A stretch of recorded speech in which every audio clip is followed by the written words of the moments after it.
Well, the mission was a success, so I don't feel like there's any reason now I can't make a video about this now. But a few weeks ago, I was looking at the map. So my neighbor TG was being attacked on Shard 2 by Tigga, and Tigga was sending just squad after squad after squad from multiple rooms here on Shard 2. Uh, Basically, he has all these rooms right here that were in range of a few of the rooms of TG. And there's just a continuous stream of units being sent over here.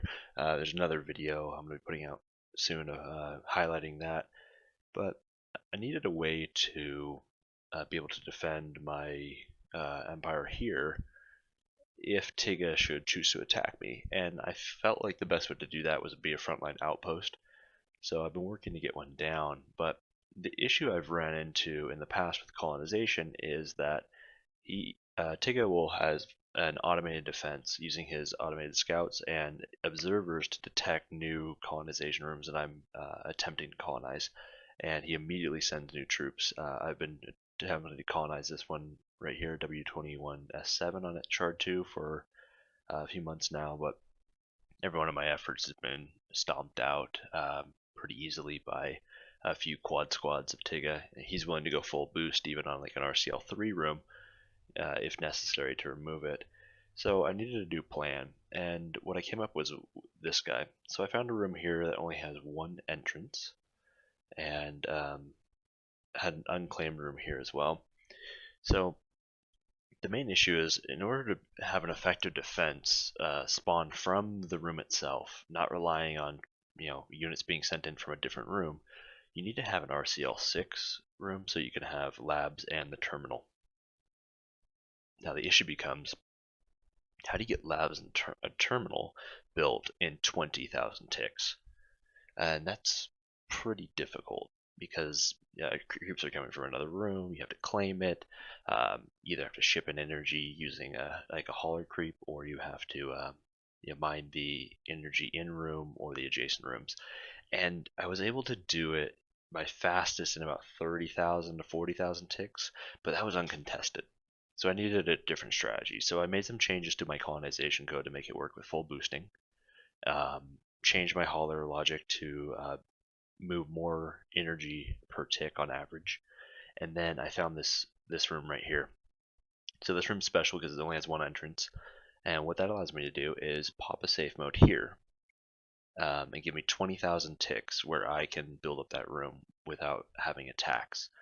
So that was really nice. That gave me enough time to get it to about RCL 4 or 5, but it wasn't enough to get to RCL 6. But I was able to get a little bit of a wall built before the safe mode ended, allowing me to move in defenders from other rooms and post them up on that wall. The other thing I was able to do is, since it only has one entrance, I claimed this room and popped to safe mode as well. So 20,000 ticks here, a little bit of a defense, and then I popped a secondary safe mode here, giving me about 40,000 ticks of time to upgrade that room before Tigga was able to assault it for real. And what's interesting is that I'll replay the room history here, but I think if we go back to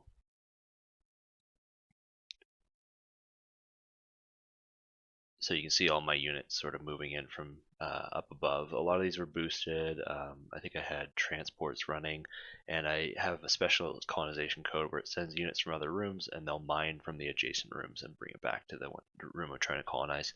And then I was having these posted defenders guard against incoming Tigga units. So here's one of my haulers. Let me stop it. If there's enough boost available, it will boost both the carry and the move parts. Here it's just doing the move parts, it looks like. So let's see this guy right here. Yep, same thing, just the move parts. But this worked pretty well, and then when the safe mode was about to end, I claimed this room and popped a secondary safe mode here. The other thing I did was this. So it's still possible for him to make his creeps go all the way to the room next door, but once a wall's been built, the enemy creeps in a safe mode room are not able to heal, attack, dismantle, work. They can't do any action besides move. So what this wall does is prevents him from getting into that room in any way as long as this room's in safe mode. So that was enough time for me to fully colonize. So you can see I had creeps moving in to build up this wall fairly quickly, and as soon as this wall gets to a point where now even these one hit point walls are sufficient, now he can't send units across there, and I can remove these active defenders in the center of the room. So I think I turned those off as soon as I got the wall up to enough hit points that I wasn't worried about it. And then I immediately started ramping up the shipments. I bought a little bit of a tier 3 carry boost off the market, and I think these were able to do 2 trips per lifetime. So it's about 306 each way, so about 2 trips. And I ramped these guys up to do as many as I could. But you can see here that this room is locked down, and these defenders are going to start dropping off. Yep.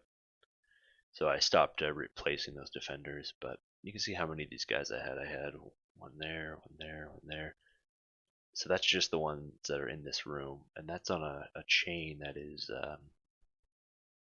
was spanning basically from both of these rooms all the way down into here. So let's go back to that replay, and I want to show how quickly the reserves are building up in that room next door. Let's see here. I think this is the tail end of the safe mode. The safe mode had just ended there. Let's go back. Yep. So 14,000 ticks of safe mode left in that other secondary room, and energy is just streaming in here. So that plus all these upgraders, we're able to pretty quickly level this controller. Every 100 ticks looks like we're doing about 15,000. So I was able to get that room up to RCL6.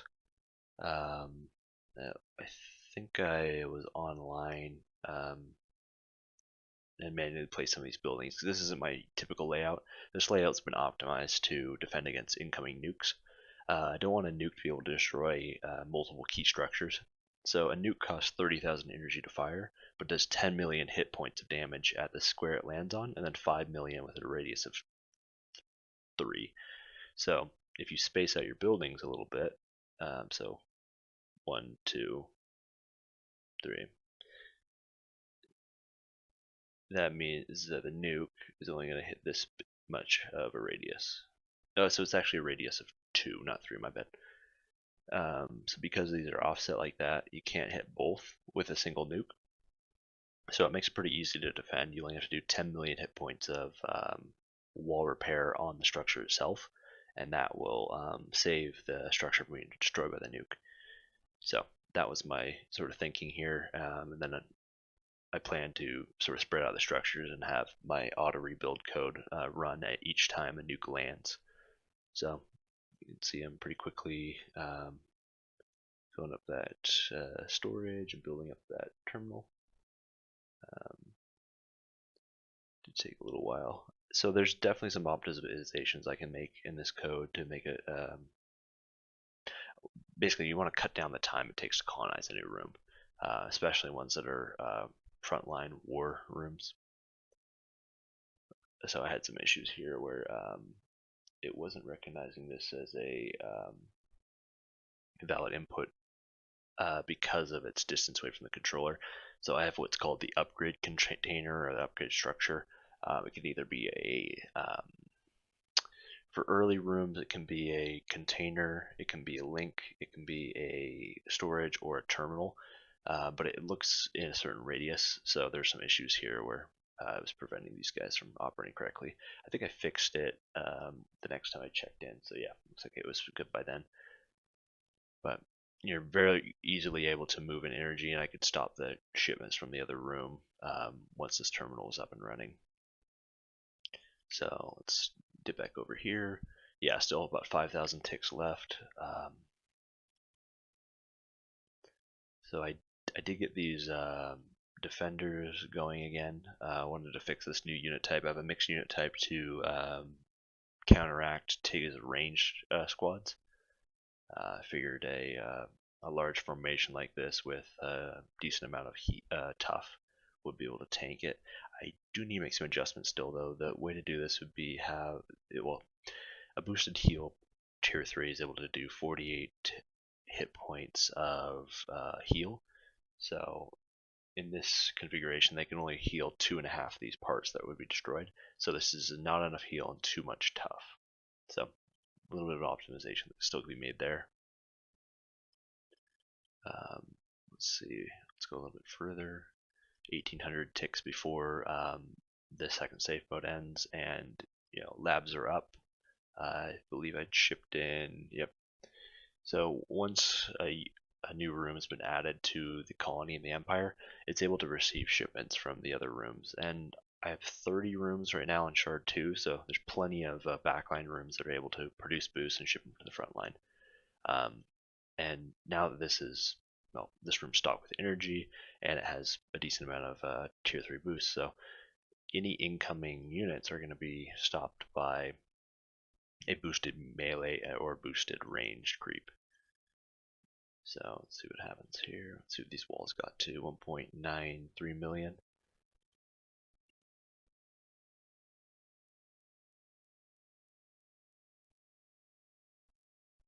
I believe there was an attack right after when the wall of the safe mode ended in the second room.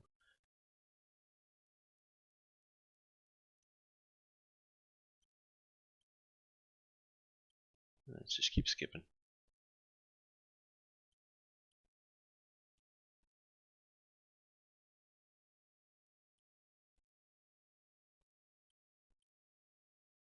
Oh, it really gave me some time after safe mode fell.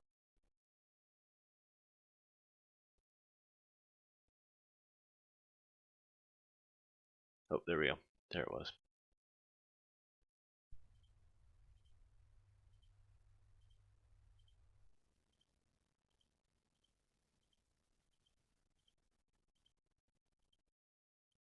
I believe it was a Dismantle fully boosted tier 3. So we're looking for the pile of energy or the creeps themselves. And I think it lasted a decent amount of time because my automated response would have needed 150 ticks to begin spawning.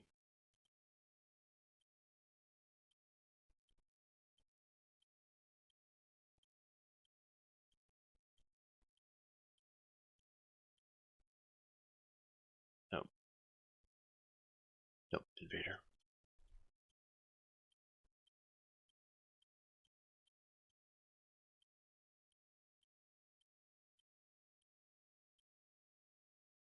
Let's see if I can heal it. Okay, so there we go. Back up here.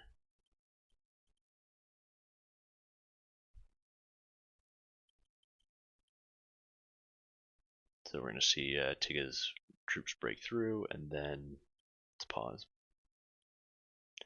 So he's got tier 3 boosted Dismantle. This does, I believe it's 200, because it's 50 times 4, so 200 per part. And he's got 39 parts of it, and another 39 parts of it. So, what is that? About 40 times 200, almost 8,000 damage worth of to this wall time per creep. So 1,600 damage per creep.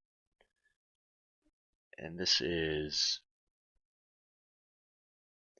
what, 15 per? So 15 times 5 would be 75. So 7,500 versus 16,000. So eventually he'd be able to break through this wall. But here's the thing. Automatic defense code spawns a militia defender, which boosts up, and this is able to get these guys to back off. Yep, so I don't think I was even able to kill one, but because they can't be in range 1, there's never going to be sufficient heal with basically only 3 healers on this little room transition. So, and the other thing is, it'd only be on the room transition every other tick. So, Tigga would need to have 6 healers to heal 1 or 2 of his attacking units constantly. So, it'd just be too expensive to assault the room directly, which I figured would happen, forcing Tigga to resort to something like nukes. But nukes aren't going to be effective either because the buildings are going to be spaced out and ramparted properly. So yeah, he eventually gave up on that attack, and I believe I got yep, there it is. So got a notification about an incoming nuke. So my response to that was destroying and spreading out spawns. So if he was able to remove all 3 of my spawns at level 8, RCL 8, then there'd be no unit spawning this room, which would open it up to attack. So I don't want that. I'd rather not have to repair this wall constantly. I'd rather just use a combination of repair and defenders on the wall to stop him from doing any significant damage. So, one nuke was what he tried, and then I believe I just got a notification again on Slack about, yep. So multiple nukes incoming on these structures, but not a big deal. I mean, it's costing him about 1 million energy to fire those nukes, and it's going to cost me, what is it, 10 million hit points worth, so about 100,000 to rampart each one of these structures. So he's spending 3 times as much energy to fire those nukes as I am to defend against them. So yeah, I'll take that trade. And he's not going to be able to assault this wall directly, especially with any unit that is range 1 because of these defenders. Then these will do a fine job of pushing him off, and they'll continue to spawn. It spawns relative to the number of attacking creeps in the room that are considered a threat. So he's not going to be able to break through that wall. It looks like he went with the Dismantle at first, and then he used a different combination. You see the amount of ranged increased. So let's look at the original.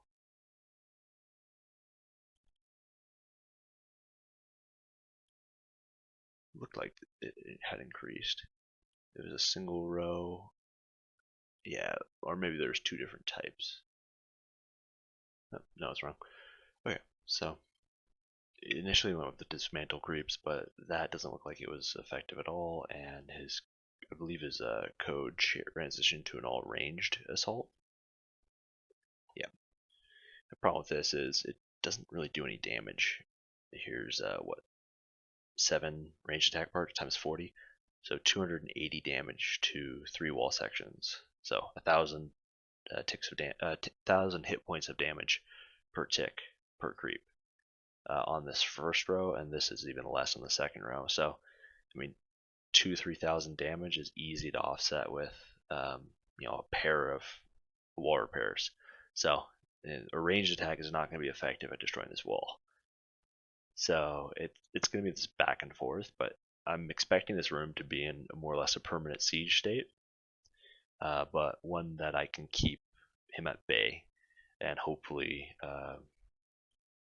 cause a script to lose a lot of resources boosting these creeps. I mean, my boosted response here is only what 2 rows of melee damage. So I'm using 600 boosts, and he's using, I believe there's 2 more creeps back here, so 6 times 1500, so 7500 versus my 6 to 1200. So and the ratio of boosts being used on his side is going to be a lot greater. And the other thing is this room is only RCL 7. At RCL 8 I'll have 3 more towers. I'm probably going to move the wall back further into the room so that his creeps can actually come inside, because the thing about that is it makes it easier to actually kill the creeps rather than have them escape. So with that, I mean, they take a lot of damage on the wall itself from melee defenders, and then the towers can pick them off as they're trying to retreat. So I think that's what I'll probably end up doing. Maybe just rampart in here and then across here. It's nice features of this room. This whole section here is basically worthless, but at least it's far from the wall, pushing these guys back a little bit. And the controller is inside behind these like natural fortifications, so it's basically invulnerable. And it's 1,000 godium to generate a new safe mode here, and I can just keep generating a safe mode, and anytime he does breach, I get 20,000 ticks to repair, while he has to basically continue that siege for the full 30,000 just to keep sort of parity. So this is basically my defensive strategy against Tigga for a front line. It's not going to hold him at bay forever. If my neighbor did fall, TG, I would lose somebody's been taking a lot of the flak as of late. I've seen a lot of these rooms in safe mode or in the war path on Slack, so a lot of great fights there if you want to check them out before they expire. But you can also just check out some of the videos I'll be making about some of the fights that are going on in the Screeps world. So hopefully you can catch a few of those in the next few weeks.